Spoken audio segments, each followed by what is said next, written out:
Ini kita lihat botol masing-masing ya.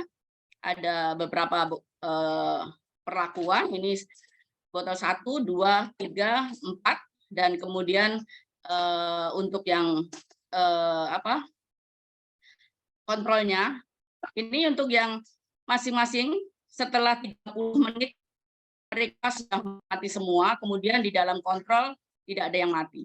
Jadi dari hasil pengujian didapatkan hasil angka kematian nyamuk uji ada 100% pada menit ke-30. Hal ini terjadi sesuai dengan penelitian yang telah dilakukan di Kalimantan Timur, di mana nyamuk uji mati 100% pada menit ke-30. Hal ini termasuk dalam kategori rentan ya, angka kematian nyamuk uji lebih dari 90%.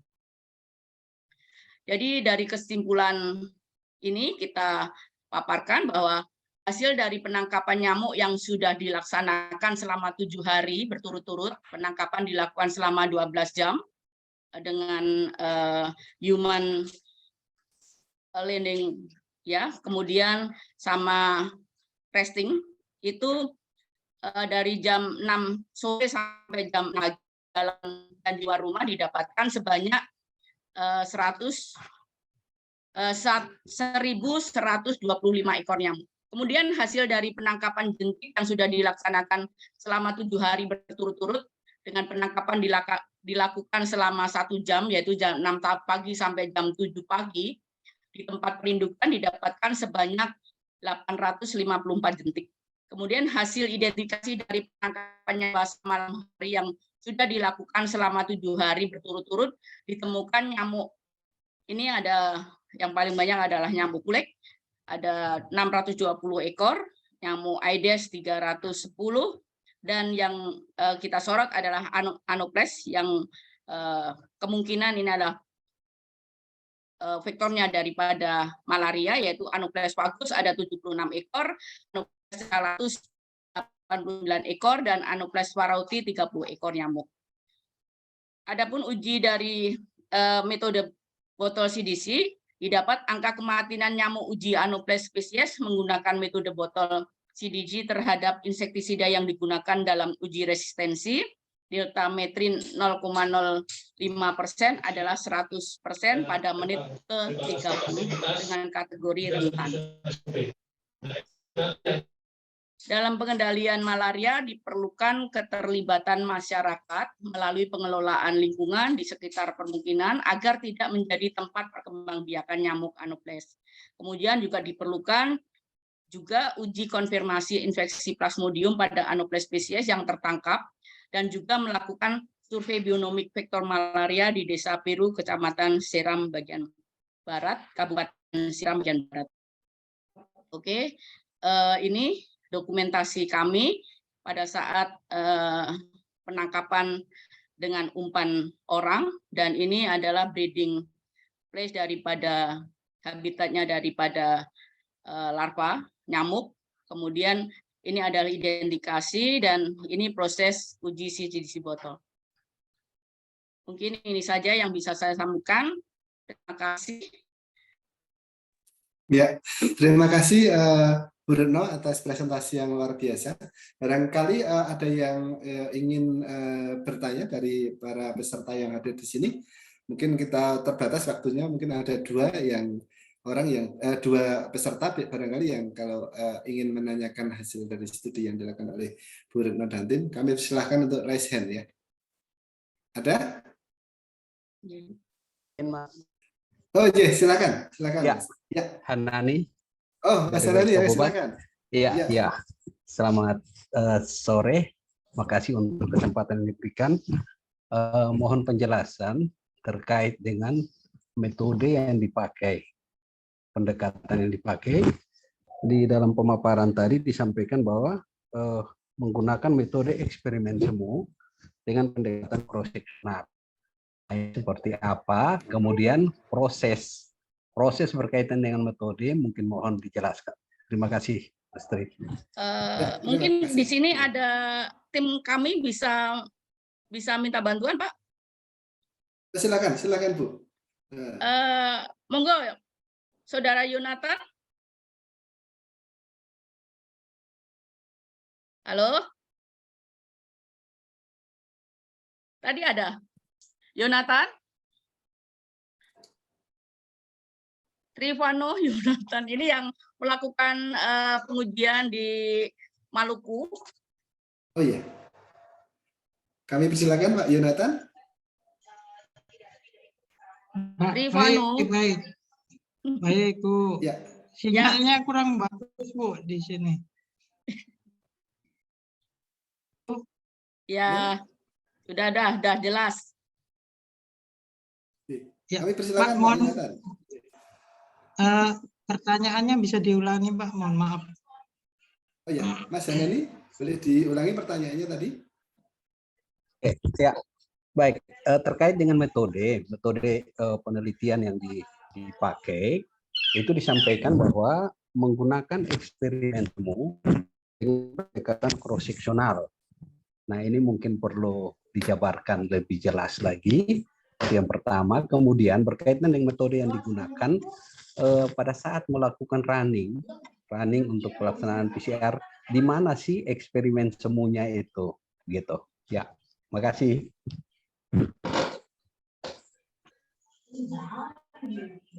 Baik, Pak. Terima kasih ya pertanyaannya.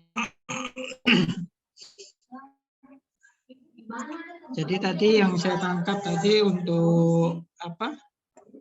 Pendekatan metode yang digunakan itu eksperimen semua itu dari uji yang kami lakukan, Pak. Jadi dari apa namanya hasil yang kami dapatkan seperti jentik dan kemudian dilakukan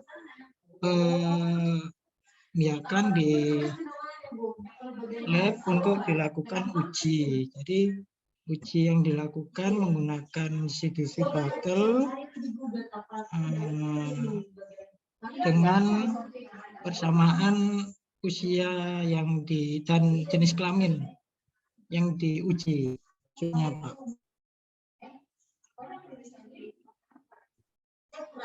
Nyamuk yang dipakai adalah homogin ya, Mas ya? Iya, homogin dengan jenis kelaminnya perempuan, wanita atau ya. Baik, betul Ibu, iya. Ya.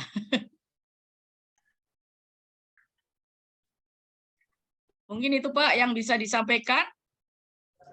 Oke, siap. Oke, ya sudah jelas Mas Hanani ya. Oke. Ya, Mas. Makasih Mas Tri. Sama-sama Mas Hanani. Mungkin bisa diskusi setelah ini. Mungkin bisa disambung nantinya. Ya, kemudian siap, ada Mas. pertanyaan. Ya, pertanyaan selanjutnya saya lihat dari Maluku ya, Pak Yan. Tadi ada yang raise hand lagi, satu orang. Kami persilahkan tadi Pak Yan. Pak Yam kalau nggak salah. Tidak ada? Oke, mungkin tidak jadi barangkali. Baik, kalau tidak jadi tidak apa-apa. Kita lanjut ke pemateri yang kedua, yaitu yang seri ini juga sudah hadir, itu Mbak Riani Setianingsih dari B2P2 VRP. Mungkin mohon izin Bu Retno untuk di ini screen-nya. Oke. Ya. Terima kasih Bu Retno ya atas presentasi yang luar biasa. Terima kasih Pak atas waktunya. Ya Bu. Untuk selanjutnya kami persilahkan Mbak Riani untuk menyampaikan presentasinya. Waktu 15 menit. Terima kasih. Kira-kira suara saya sudah cukup terdengar? Ya, sudah jelas, ya. Kami persilakan. Izin share screen. Ya. Apakah sudah terlihat? Sudah. Baik. Terima kasih Pak Tri dan Bapak Ibu yang saya hormati. Mohon izin pada kesempatan ini saya mempresentasikan hasil penelitian dari kami. Sebenarnya ini merupakan bagian dari hasil riset khusus nasional Rigus Vectora yang dilakukan sejak 2015 sampai 2018, dan kami hanya mengambil satu poin, satu spesies yang itu cukup berpotensi sebagai faktor malaria, yaitu Anopheles brandcovti. Seperti kita ketahui bahwa di Indonesia itu spesies faktor malaria cukup banyak begitu. Dan pada kesempatan ini kami mengambil satu spesies Anopheles brandcovti. Kenapa kami mengambil Anopheles brandcovti? Karena dari studi sebelumnya spesies ini sudah diketahui sebagai faktor malaria di Indonesia.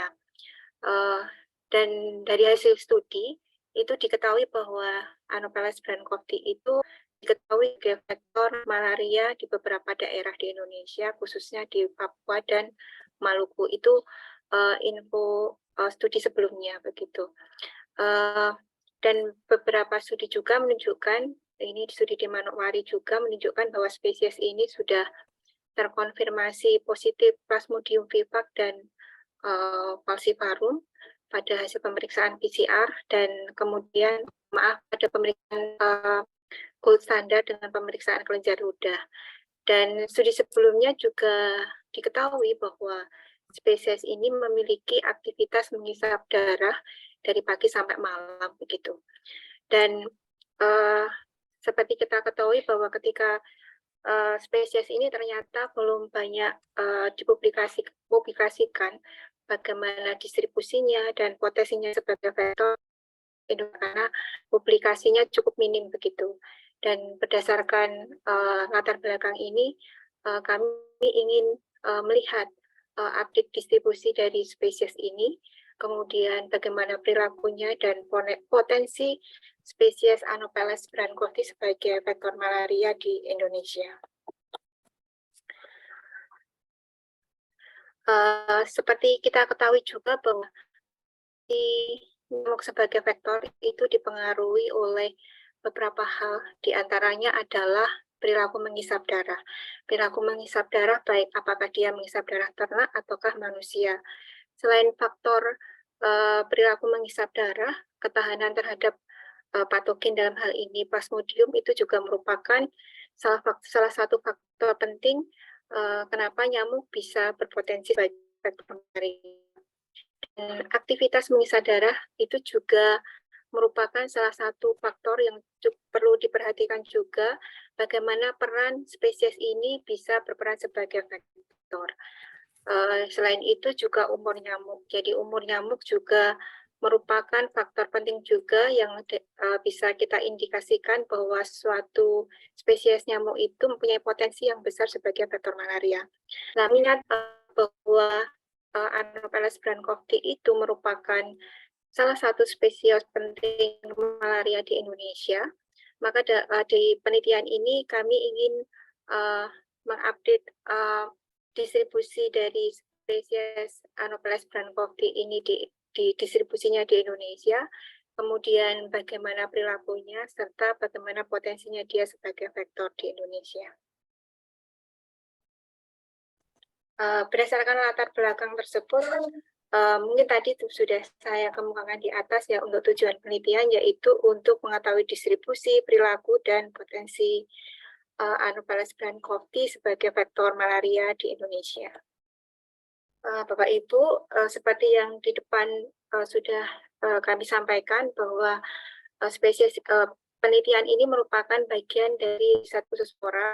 Terus kemudian lokasi pengambilan sampel itu dilakukan di 29 provinsi di Indonesia, dan masing-masing provinsi kami mengambil 3 kabupaten, dan masing-masing kabupaten itu kami ambil 3 titik pengambilan sampel.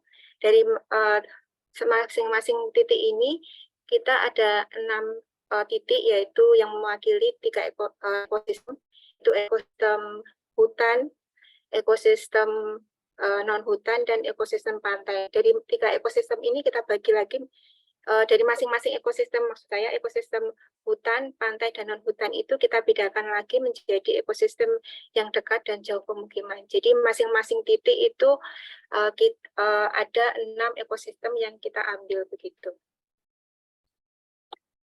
Selanjutnya Bapak Ibu, tadi yang saya jelaskan, mohon maaf, ada satu slide yang hilang. Jadi dari masing-masing titik ini, metode yang kita lakukan, ada beberapa metode yang kita ambil ketika kita menangkap nyamuk, yaitu kita menggunakan human man landing, jadi kita pakai umpan orang begitu, dan dari masing umpan itu kita bedakan umpan dalam dan luar. Selanjutnya dari metode yang lain adalah kita menggunakan ABT, Animal Bait Trap, jadi kita menggunakan umpan ternak yang dibuat menggunakan suatu perangkap begitu yang namanya ABT, dan di situ kita menangkap nyamuk. Selain itu, metode yang ketiga adalah dengan menggunakan menangkap nyamuk di sekitar kandang. Selain itu, metode lain lagi yang kita lakukan adalah kita dengan resting morning, jadi kita menangkap nyamuk pada pagi hari. Dan metode terakhir yang kita gunakan adalah dengan light trap. Jadi masing-masing metode memiliki kurun lama penangkapan yang berbeda. Untuk metode dengan human man landing, kita menangkap nyamuk dari jam 6 sore sampai jam 6 pagi. Demikian juga untuk metode ketika kita menangkap di sekitar kandang begitu. Untuk yang penangkapan resting pagi, kita menangkap dari jam 5:30 sampai jam 9 di tempat-tempat yang berpotensi sebagai tempat peristirahatan nyamuk. Dan untuk metode light trap, kita memasang light trap di tempat-tempat yang dekat dengan tempat perkembangbiakan nyamuk. Itu dilakukan semalaman, jadi kita pasang jam 6 sore, paginya baru kita ambil begitu. Baik Bapak Ibu, dari hasil penilaian kami menunjukkan bahwa Anopheles bancrofti itu dari 29 provinsi yang kami survei, kita hanya menemukan Anopheles bancrofti di Papua.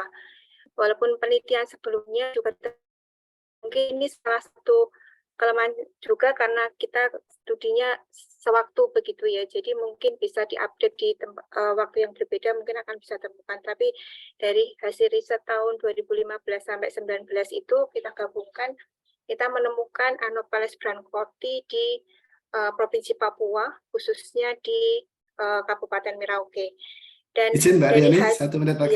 Ya, dari hasil itu menunjukkan bahwa Anopheles bancrofti itu terdistribusi baik di ekosistem hutan, non-hutan maupun pantai. Dan hasil selanjutnya dari perilaku juga menunjukkan bahwa aktivitas Anopheles bancrofti itu mulai sekitar jam 6 sore, dan populasi tertinggi itu di ekosistem non-hutan jauh pemukiman. Dan dari perilaku menghisap darah itu 60,53% itu diketahui menghisap darah hewan dan sebagian menghisap darah manusia. Dan dari hasil pemeriksaan PCR belum ditemukan Anopheles bancrofti yang positif Plasmodium. Walaupun demikian, karena di dalam hasilnya kita juga menemukan Anopheles bancrofti menghisap darah manusia, ini juga memiliki potensi juga untuk terjadi transmisi Plasmodium. Di situ ada kasus sehingga transmisi bisa kemungkinan terjadi. Berdasarkan hal tersebut, selain kita melihat bahwa Anopheles bancrofti berpotensi sebagai faktor malaria, dilihat dari perilakunya yang ditemukan menghisap darah manusia dan aktivitasnya menghisap darah sepanjang malam, kami berharap bahwa aplikasi pengendalian faktor yang dilakukan oleh program saat ini bisa ditambah dengan pengendalian faktor di luar rumah. Mungkin di awal belum saya jelaskan bahwa Anopheles bancrofti itu menghisap darah orang khususnya di luar rumah. Jadi dengan hasil ini kami berharap bahwa aplikasi pengendalian faktor yang dilakukan oleh program dengan IRS maupun dengan penggunaan kelambu di dalam rumah bisa dipadukan dengan pengendalian faktor di luar rumah, sehingga populasi faktor dan pengendalian faktor menjadi lebih maksimal.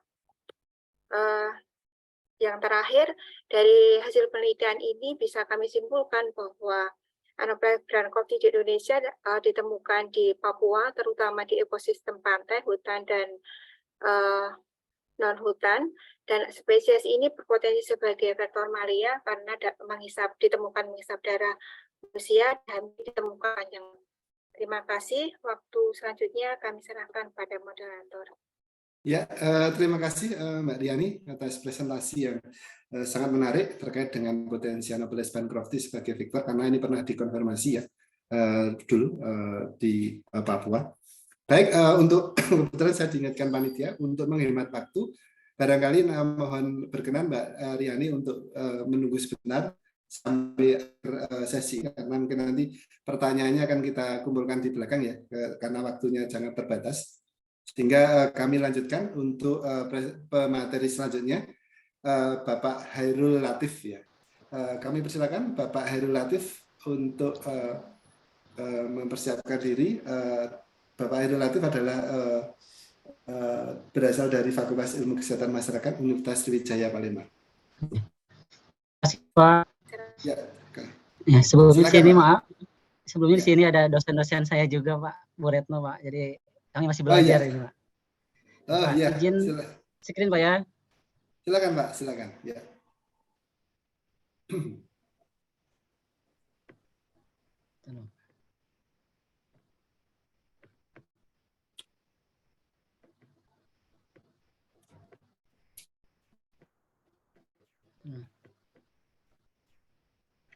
Ada kendala Pak untuk presentasi? Ya, tadi Pak, ada kendala Pak, nanti itu Pak.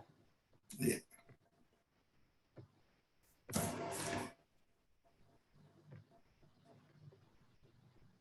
Boleh yang lain dulu Pak, masih ada kendala Oh ini, baik, Pak, belum. oh baik, kalau begitu baik, sambil nanti setelah ini nanti Pak Hairul Latif yang menyampaikan, barangkali selanjutnya adalah Ibu Ledi Sinaga, Mbak Ledi dari BPTKL kelas 1 Medan ya. Kami persilakan Mbak Ledi, apakah sudah siap? Terima kasih, siap Mas Tri. Terima kasih Mas Tri. Ya. Apakah suaranya kedengaran ya Mas? Ya, jelas. Ya, jelas Mbak. Ya, kami persilakan. Ya. Oh, izin share screen ya Mas. Ya, ya.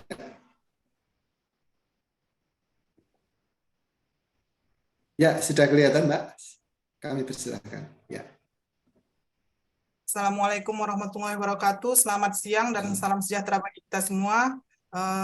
Terima kasih kepada Panitia P4I atas kesempatan yang diberikan kepada kami untuk memaparkan hasil kegiatan yang kami lakukan terkait praktik habitat larva malaria di Provinsi Sumatera Utara. Malaria masih menjadi masalah kesehatan baik di dunia maupun di Indonesia, di mana penyakit ini ditransmisikan oleh gigitan nyamuk Anopheles betina dengan mentransmisikan parasit dari genus Plasmodium, yaitu Plasmodium falciparum, Vivax, ovale, dan Plasmodium knowlesi, atau yang biasa kita sebut dengan simian malaria. Distribusi dan keberlimpahan dari habitat vektor habitat larva malaria ini dapat memprediksikan keberadaan dan produktivitas dari larva. Untuk beban kesakitan malaria di Indonesia dapat dilihat dari indikator API, yaitu Annual Parasit Index pada tahun 2020 hingga tahun 2021 terjadi peningkatan. Untuk di daerah Sumatera Utara juga terjadi peningkatan dari 0,07 menjadi 0,17. Dan di Sumatera Utara terdapat 21 kabupaten kota yang telah mendapatkan sertifikat eliminasi malaria, 3 kabupaten kota yang masuk kategori endemik sedang, dan 9 kabupaten rendah.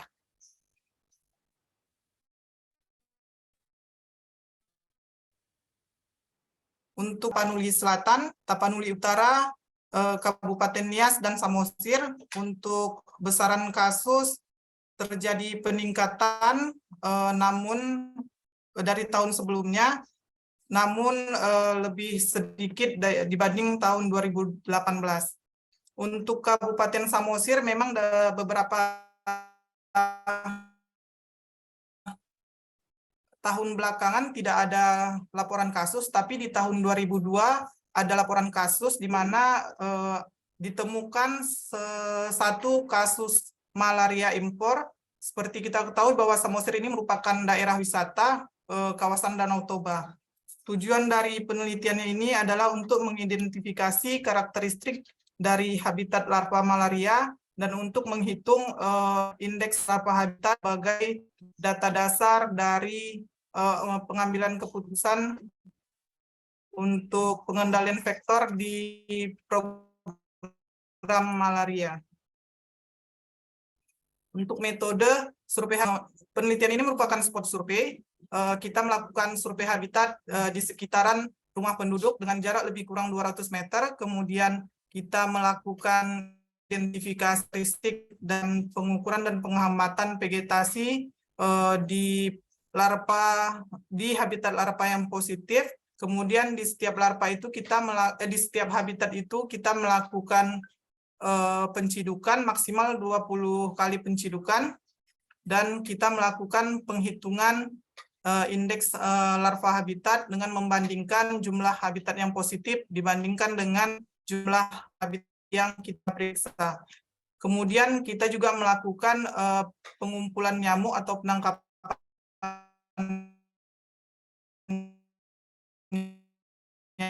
nyamuk yang resting di sekitar habitatnya sebagai data dukung apabila kita tidak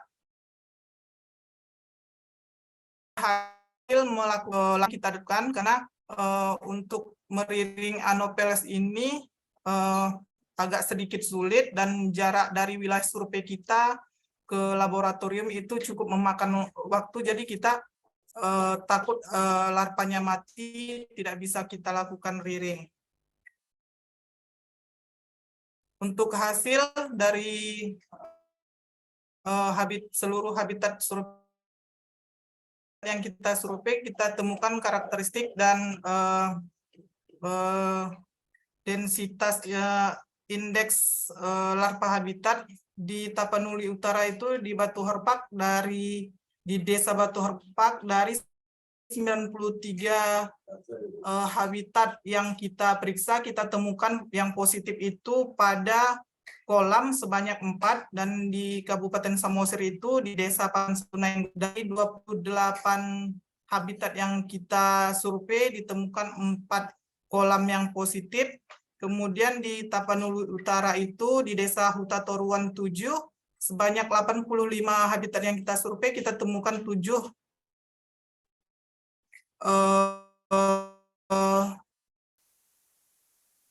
rawa yang positif. Untuk Nias dan Desa Lu temukan 3 rawa yang positif dan 1 saluran air rumah penduduk yang positif.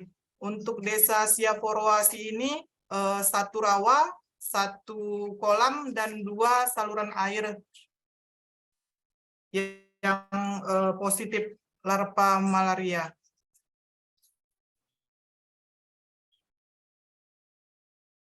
Untuk biologi habitat dan vegetasi maupun predator, suhu sekitar 23,9 hingga 27, kemudian pH sekitar 7,4 hingga 0,9, untuk salinitas juga dalam range 0 hingga 1,002%. Vegetasi yang kita temukan yaitu ada rumput, keladi, kemudian sagu, paku laut, kemudian kita temukan juga kiambang dan Enceng Pondok.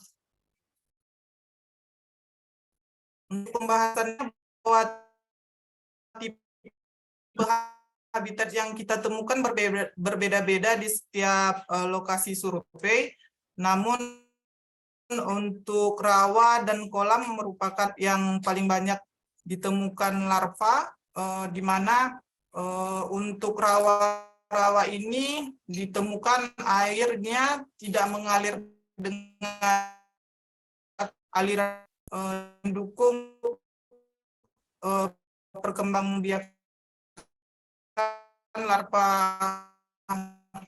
malaria. Dan kemudian untuk indeks larva habitat itu juga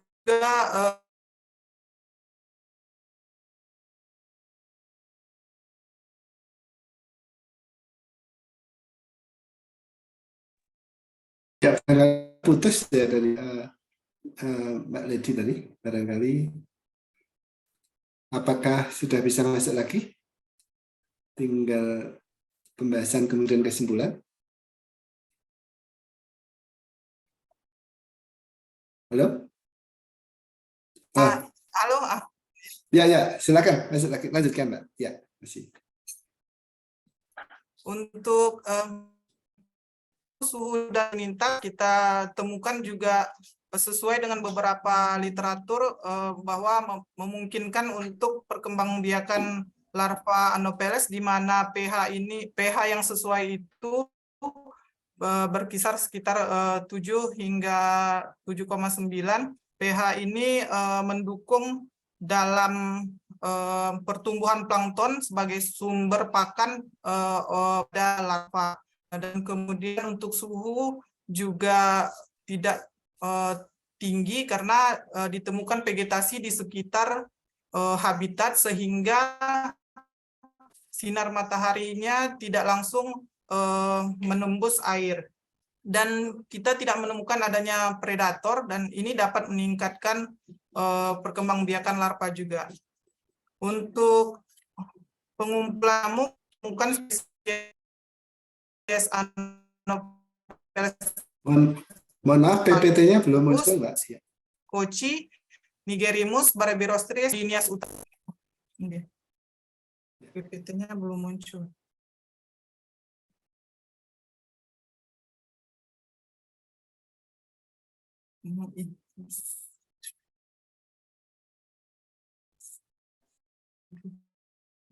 Sekarang Mas.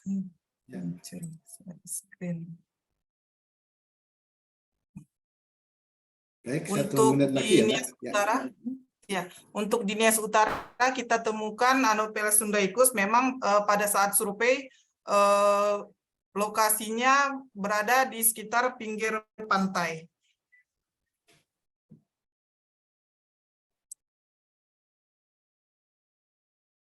Kesimpulannya bahwa karakteristik habitat larva malaria ini memang berbeda-beda di setiap wilayah survei yang kita temukan, dan ditemukannya beberapa habitat larva malaria yang berdekatan dengan rumah penduduk di daerah endemis rendah dapat menjadi potensi penularan kasus indigenous. Untuk solusi ataupun rekomendasi yaitu larva source management dengan melakukan modifikasi manipulasi dari habitat dan melakukan dan menggunakan kontrol biologi menggunakan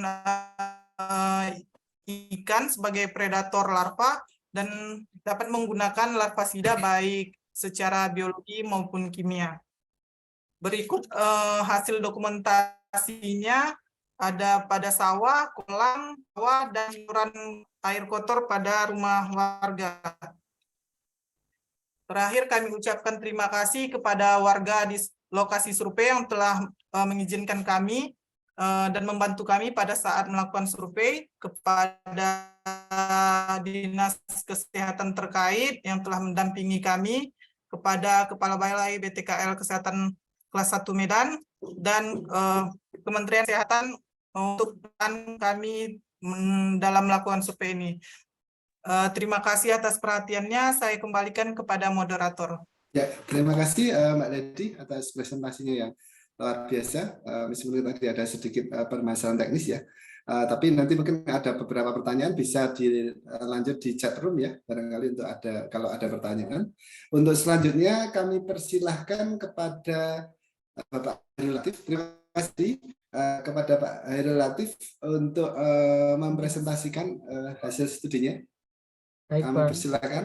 Ya, apakah sudah bisa? Ini sudah masuk belum, Pak? Ya, sudah. Oke. Ya, silakan. Waktu 8 menit untuk Bapak. Ya, Assalamualaikum warahmatullahi wabarakatuh. Waalaikumsalam. Saya Hairul Latif, saya dari mahasiswa tugas belajar dari Universitas Sriwijaya, akan membawakan materi tentang nyamuk Anopheles terhadap insektisida DDT, sipermetrin, dan deltametrin di sebagian wilayah ASEAN. Saya ngambil studinya studi literatur.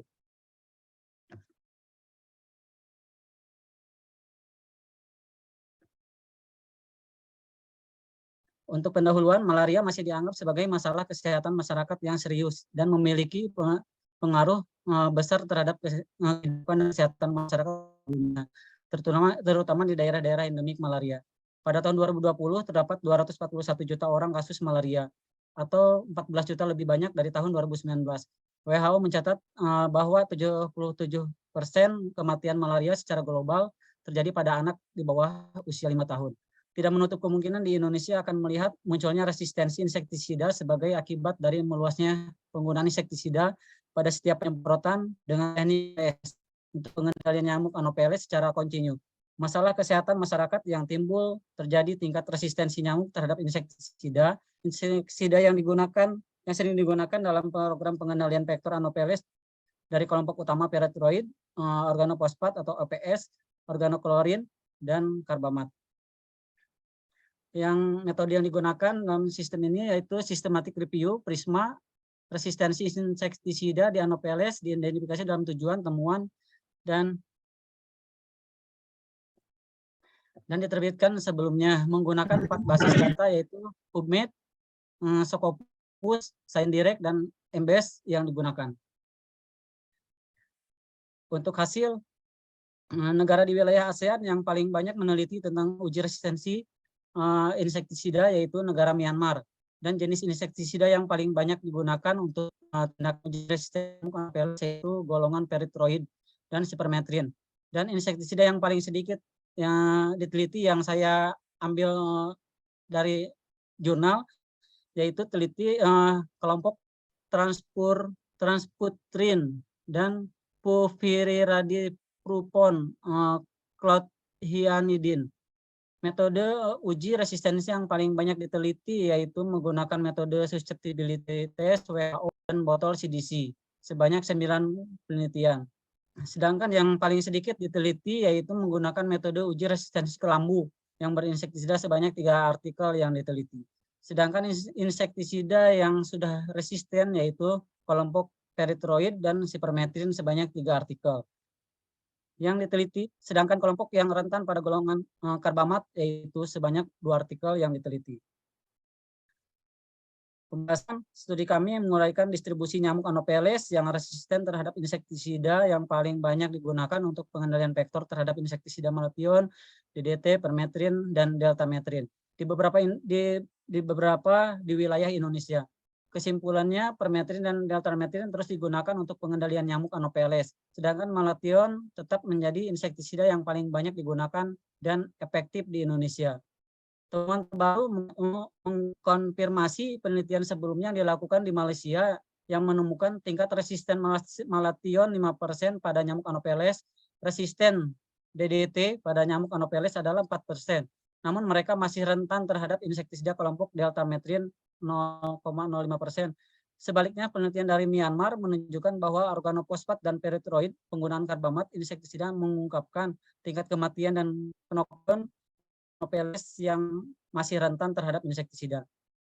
Dengan tingkat kematian berkisar antara 98% dan 100% dan tetap efektif untuk tindakan pengendalian nyamuk Anopheles. Sementara itu, perkembangan resistensi insektisida di Indonesia dapat dijelaskan dengan penggunaan permetrin dan deltametrin secara ekstensif sebagai adulticidis di lokasi lain itu kebijakan tersebut tampaknya mendukung penggunaan karbamat secara ekstensif untuk pengendalian nyamuk Anopheles yang membutuhkan analisis lebih lanjut mengingat meluasnya resistensi nyamuk Anopheles terhadap teritori di Indonesia. Kesimpulannya, resistensi insektisida di Asia Tenggara diperkirakan sangat beragam berkenaan dengan aspek ruang, waktu, dan sosial ekonomi menurut berbagai negara dan efek IPM terhadap analisis heterogenitas. Resistensi insektisida merupakan masalah serius bagi kesehatan masyarakat. Metode baru dan teknik pengendalian vektor terpadu dapat secara signifikan mengurangi penyebaran penyakit yang dibawa oleh nyamuk Anopheles.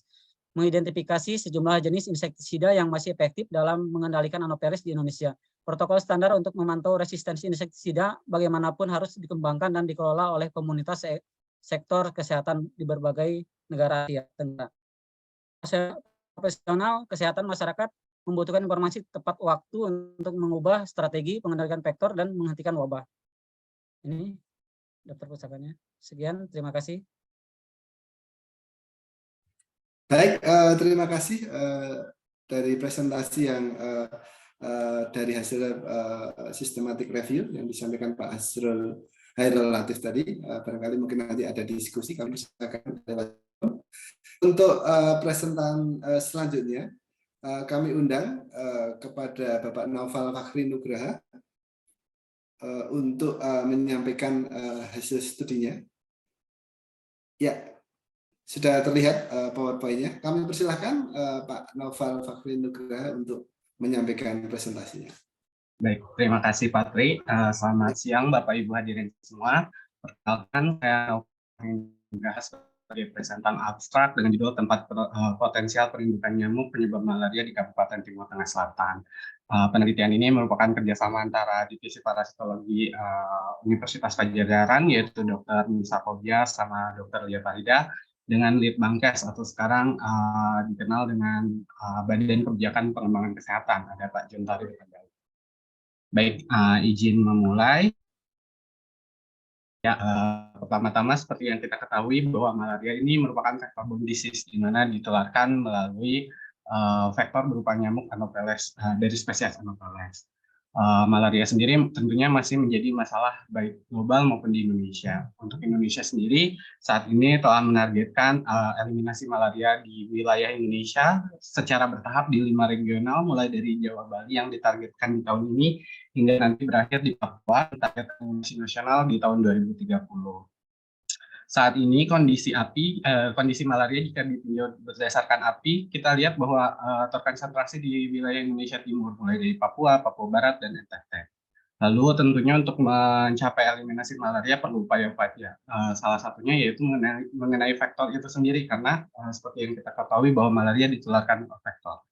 Melalui pengelolaan lingkungan yang baik atau menekan hal yang krusial tentunya dalam memutus mata rantai, sehingga penelitian ini akan melihat mengenai hubungan antara faktor lingkungan dengan kejadian malaria di salah satu kabupaten, yaitu Kabupaten Timur Tengah Selatan yang merupakan salah satu kabupaten di NTT. Dengan gambaran umum Kabupaten TTS ini 32 kecamatan, luas wilayah hampir 4.000, populasinya hampir 500.000, dominasi wilayahnya itu perbukitan, lembah, dan juga sisi pantai di bagian selatan.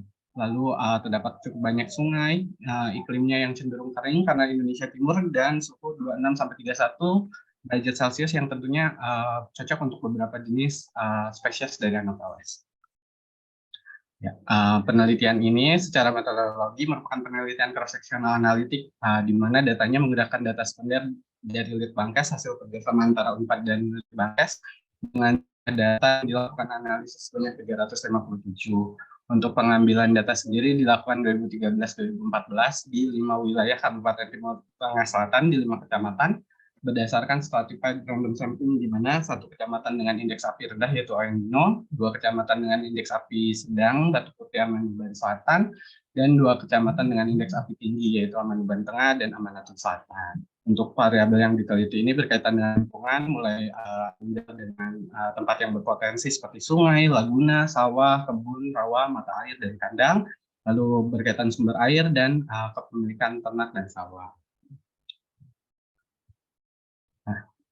Dari hasil penelitian ini didapatkan hasil data yang positif malaria berdasarkan PCR sebanyak 125 dari 357 atau mencapai 35%. Lalu dari hasil data yang dikumpulkan cukup banyak warga yang memang tempat tinggal dengan daerah-daerah yang berpotensi. Jika kita lihat tinggal dekat kebun hampir 180, lalu dekat kandang, sungai, sawah, laguna seperti itu. Lalu jika ditinjau secara statistik dari analisis, kita dapatkan bahwa ada dua variabel yang signifikan, yaitu tinggal dekat laguna dan tinggal dekat sawah dengan variabel kurang dari 0,5. Dan odds rasionya untuk tinggal dekat laguna itu 3,1 dan tinggal dekat sawah yaitu 2,2. Nah, dari hasil tersebut tentunya bahwa tempat tinggal dekat sawah memiliki pengaruh signifikan, di mana seperti yang kita ketahui area sawah ini merupakan area yang digenang oleh air luas dan terbuka serta aliran air yang lambat sehingga cocok untuk Anopheles. Lalu ini juga ditunjang dengan memang mayoritas dari Kabupaten Timur Tengah Selatan ini profesinya sebagai petani yang sering bekerja ke sawah seperti itu. Lalu variabel lain tinggal dekat laguna sendiri ini juga signifikan dalam penelitian ini, di mana yang kita ketahui bahwa area laguna ini akan tergenang air, terus airnya bersifat payau di pesisir pantai dan terkadang juga merupakan area yang tidak ada aktivitas manusia di situ. Lalu jika dikaitkan dengan vektor, beberapa penelitian telah meneliti mengenai beberapa Anopheles yang ditemukan di wilayah Indonesia. Jika kita lihat di wilayah Nusa Tenggara Timur sendiri, di daerah Nusa Tenggara ini bisa ditemukan Anopheles vagus, Anopheles sundaicus, subpictus, lalu Bardylostris, dan Balabacensis, di mana penelitian lain juga ada yang mendapatkan hasil bahwa di dataran tinggi NTT sendiri lebih sering ditemukan mayoritas merupakan Anopheles vagus, sementara di dataran rendah ditemukan Anopheles sundaicus, di mana ini sesuai dengan bahwa dalam penelitian ini lagun signifikan dan berkaitan dengan kemungkinan besar akan ditemukan banyak Anopheles sundaicus. Untuk kesimpulan dan hasil, dapat simpulkan bahwa kondisi lingkungan dapat menjadi faktor risiko kejadian malaria. Tentunya untuk pemetaan tempat yang berpotensi sebagai perindukan nyamuk dan pengendalian vektor merupakan bagian krusial dalam perumusan strategi dan program eliminasi malaria. Untuk sarannya sendiri berkaitan dengan tempat potensi yang ada di wilayah, tentunya kita harus lakukan modifikasi, misalnya dengan di sawah kita menanam padi dengan menebar benih ikan yang predator terhadap jentik, atau misalnya pada lahan-lahan laguna kita bisa benih ikan, atau misalnya kita pengurugan terhadap tanah tersebut agar tidak menjadi berkembang biak dari spesies Anopheles. Untuk keterbatasan penelitian, data ini merupakan data sekunder yang didapatkan dari Litbangkes, sehingga untuk analisis juga sangat terbatas. Lalu dari data ini tidak ada menganalisis mengenai vektor, jadi kedepannya lebih baik jika dilakukan analisis mengenai vektor yang memang banyak terdapat di daerah tersebut, kemudian identifikasi mengenai larva dan lain-lain. Sekian, terima kasih. Terima kasih baik kepada Pak Novel Fakhri yang telah mempresentasikan hasil studinya di Nusa Tenggara Timur ya. Ini tentu luar biasa juga ya, kita lihat dari hasil analisis yang dilakukan. Baik, barangkali kita masih punya waktu sekitar 3 menit, 1 atau 2 pertanyaan karena yang lain sudah ditanyakan di chat room. Barangkali ada yang bertanya, silakan raise hand di sini. Untuk siapa, ditujukan kepada siapa, kami persilakan dari 5 presentan yang hadir pada siang hari ini. Kami persilakan kalau ada yang bertanya langsung. Sambil pertanyaan yang ada di chat room, kami persilakan untuk dijawab langsung di chat room karena keterbatasan waktu ya. Ada yang mau bertanya ada yang mau menanyakan langsung ke bicara di ruang Zoom ini? Kami persilakan. Kalau tidak, barangkali ada beberapa pertanyaan yang belum dijawab, kami persilakan barangkali mulai dari, kalau dari Bu Retno sudah dijawab semua ya Bu? Barangkali. Halo? Pak Tri. Pak, ada 2. Oh, pertanyaan sudah ada. Oh, siap Bu, ini sudah dijawab semua.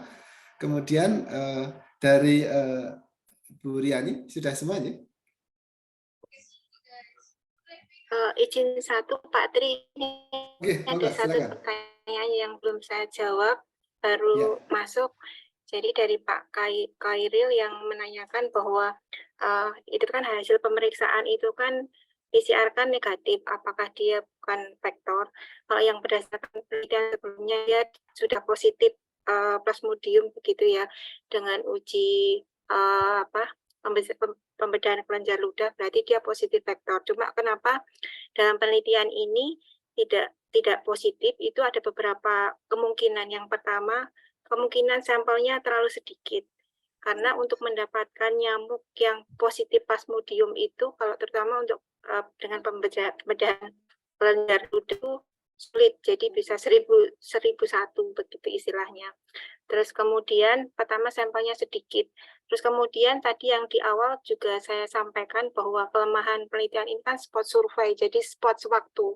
Jadi itu tidak menggambarkan secara keseluruhan, tapi minimal dari hasil penelitian kami itu walaupun secara PCR itu negatif, tetapi berdasarkan perilakunya dia diketahui ada yang menghisap darah manusia, terus dan aktivitasnya itu sepanjang malam, terus kemudian menghisap orang di luar rumah, berarti itu ada indikasi dia berpotensi sebagai vektor. Walaupun untuk memastikan potensinya seberapa besar itu memang perlu melihat apakah ada keberadaan plasmodium apa tidak. Nah, ini salah satu titik kelemahan dari penelitian ini karena spot survei, dan kemungkinan dari spot survei itu kenapa tidak positif karena sampelnya mungkin kurang banyak.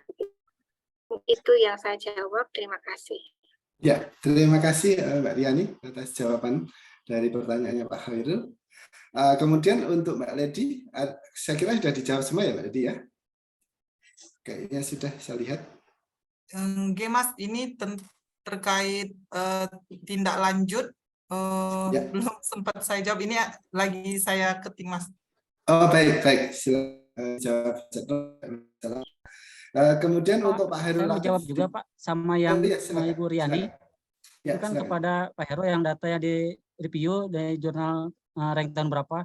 Yang punya saya kemarin yang di review itu 5 tahun terakhir. 5 tahun terakhir yang saya ambil.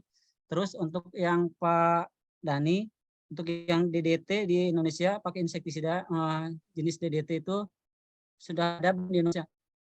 Indonesia ada, tapi masih sedikit yang meneliti tentang uji resistensi menggunakan DDT.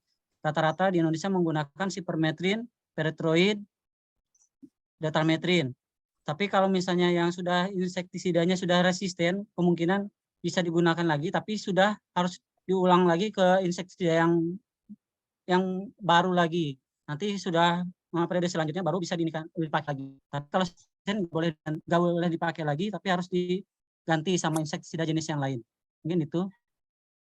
Ya, baik, terima kasih Pak Hairul atas jawaban kepada Bu Dani. Ya barangkali mungkin kalau untuk DDT memang untuk 5 tahun terakhir sudah tidak digunakan ya Pak. Jadi biasanya pengujiannya dulu mungkin sudah 2 atau 3 dekade yang lalu. Jadi barangkali memang hasilnya sedikit kalau kita lihat yang sekarang.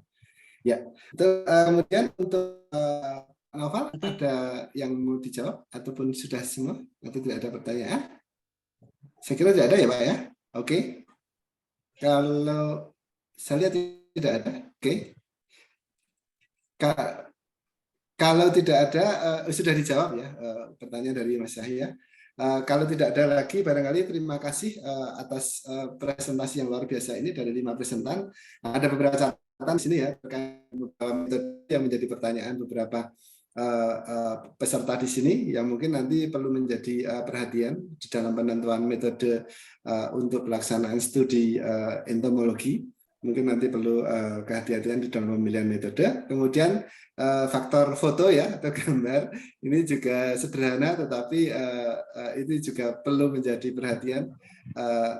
Kita mungkin membahas mengenai vektor malaria, tetapi nanti perlu dicermati apakah foto yang kita cantumkan ini atau gambar yang kita cantumkan ini memang vektor malaria atau bukan.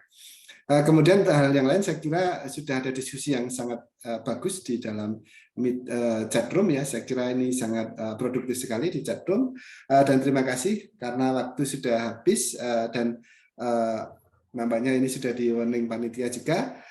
Kami ucapkan terima kasih yang sebesar-besarnya kepada seluruh yang hadir pada room 1 ini, dan kita berikan aplaus bersama untuk teman-teman semua. Ya, terima kasih. Kita kembali ke ruang besar ya, untuk menunggu penutupan dari Bapak Direktur P2PM.